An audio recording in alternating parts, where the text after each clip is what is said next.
Heb je ooit een moment gehad waar een game je volledig meesleept in zijn gamewereld, tot er opeens iets onlogisch gebeurt? Een reactie die je brein totaal niet verwacht. En dan? Je bent eruit. Terug in je kamer, terug in de realiteit. Huizinga noemt dit fenomeen de verbreking van de Magic Circle. De Magic Circle verwijst naar de ruimte waarin normale regels en de realiteit van de wereld worden opgeschort en vervangen door kunstmatige realiteit van een gamewereld. Hoewel virtuele werelden een reeks kenmerken vertonen die uniek zijn, vertonen ze ook kenmerken die voortkomen uit de buitenwereld. De Magic Circle omvat dus de verwachtingen die een speler vormt bij het betreden van een specifieke gamewereld. En dit is waar het in Thief Simulator grondig misgaat. De eerste barst in de Magic Circle van Thief Simulator ontstaat als we kijken naar de onvolledige of onrealistische interacties. Een voorbeeld hiervan is als we kijken naar het betreden van een woning. Dit gebeurt via specifieke tools, maar als we kijken naar echte inbraken, zien we dat de meest voorkomende inbraakmethoden allesbehalve deze tools zijn. De enige inbraakmethode die in Thief Simulator gebruikt wordt, wat in deze lijst staat, geloof het of niet, is via het bovenraam, waar dat er geen enkele tool voor nodig is. Zo komen we direct op het tweede voorbeeld, namelijk het gebruik van de Kahoot. De functie hiervan is heel beperkt gehouden, maar de keuze in deze beperking is niet echt consequent. Je kan hiermee bijvoorbeeld een raam inslaan, maar een deur forceren is niet toegestaan.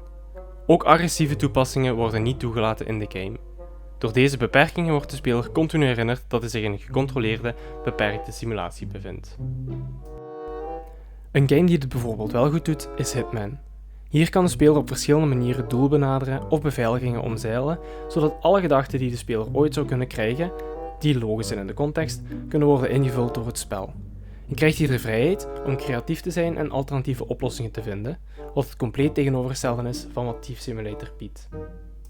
Een tweede barst in de Magic Circle komt tevoorschijn door het gebrek aan evenwichtige consequenties van de acties die de speler doet tijdens het spel. Als de speler wordt gezien door een bewoner of camera, dan wordt de politie gebeld. Let nu goed op hoe grondig de politie deze woning doorzoekt.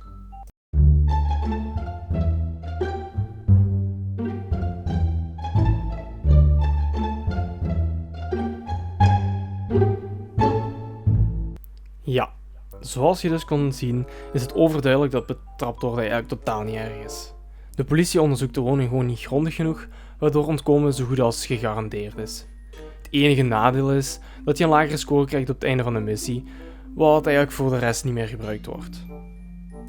Maar stel je nu voor dat je toch in een scenario zit waar je niet direct een kast kunt vinden om in te schuilen en je toch betrapt wordt. Wel, dat is eigenlijk geen probleem. Je gaat gewoon terug naar je auto en dan kun je de inbraak terug opnieuw doen zonder dat er extra gevolgen zijn. Door het gebrek aan de gevolgen van de criminaliteit wordt de spanning van de speler enorm verlaagd en verliest het spel aan geloofwaardigheid. The War of Mine toont aan hoe dat het wel gedaan moet worden. In deze overlevingssimulatie krijgt elke keuze gewicht. Zo kan je bijvoorbeeld eten stelen van onschuldige gezinnen, wat later dan psychologische en morele gevolgen geeft voor je personage. Op die manier dwingt het spel om na te denken over de consequenties van je acties. Niet enkel als gameplay mechanic, maar ook als onderdeel van het narratief en het realisme. Ook NPC-gedrag is essentieel om de illusie van een levende, geloofwaardige wereld binnen de Magic Circle te ondersteunen.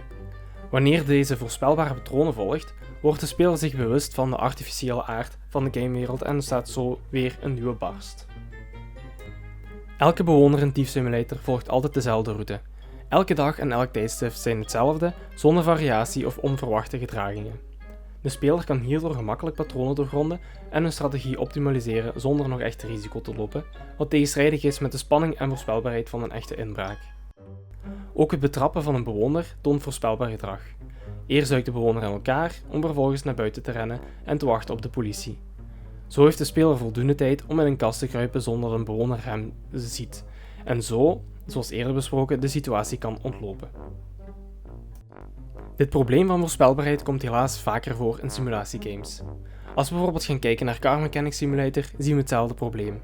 Klanten, problemen en opdrachten volgen steeds dezelfde structuur en hebben weinig tot geen variatie.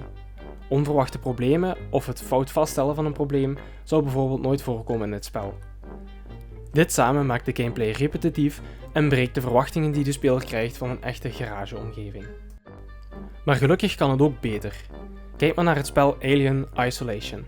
waarin de semafoor geen vaste route heeft en reageert op geluid en gedrag van de spelers. Dit zorgt voor een constante dreiging en onvoorspelbaarheid, wat in een simulatie van het plegen van inbraken zeker noodzakelijk is. De laatste breuk die Thief Simulator maakt in zijn Magic Circle is het gebrek aan doordachte designkeuzes. In een simulatiegame is het belangrijk dat de keuzes die gemaakt worden tijdens het ontwikkelingsproces in functie staan van de ervaring die ze proberen na te bootsen. In dit geval gaat dat over een inbraak. Ook dit is iets wat niet helemaal juist is verlopen bij Thief Simulator. Het gaat hier voornamelijk over de manier waarop voertuigen worden behandeld in het spel. Hoewel een vluchtauto nodig is in de ervaring, dient deze echter enkel om van punt A naar punt B te gaan. De makers van het spel besloten dat het een goed idee is om een damage systeem te voorzien voor de vluchtauto. Als je ergens tegenaan rijdt, dan zal er een klein bedrag verdwijnen van je geld en zal er duidelijk de schade te zien zijn aan het voertuig tot je naar een ander gebied gaat. Dit lijkt misschien een leuke toevoeging, maar geeft geen enkele extra waarde aan de kernervaring, wat in dit geval inbraak is. Een tweede voorbeeld van een designkeuze waarmee ik het niet eens ben, is het stelen van een auto.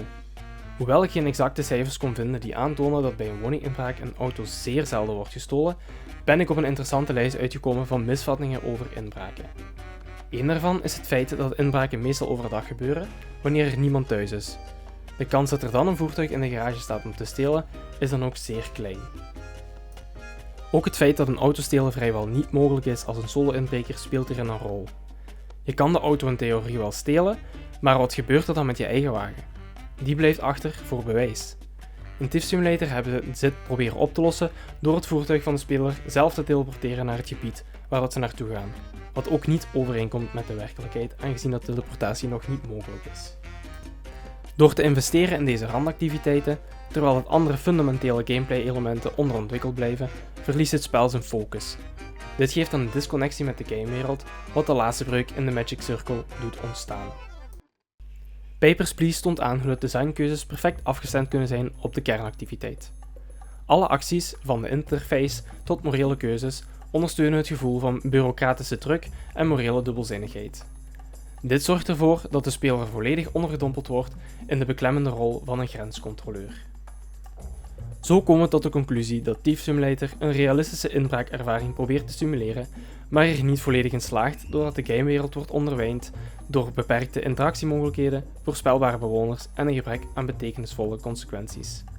Daardoor breekt de Magic Circle steeds verder en verder. Bovendien laat de game ontwerpkeuzes zien die niet bijdragen aan de kernervaring, terwijl andere aspecten onderontwikkeld blijven.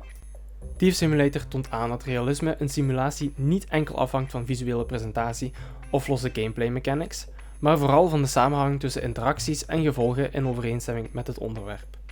Pas wanneer dat deze elementen op elkaar zijn afgestemd, kan de simulatiegame werkelijk overtuigen en de speler een geloofwaardige en spannende ervaring bieden.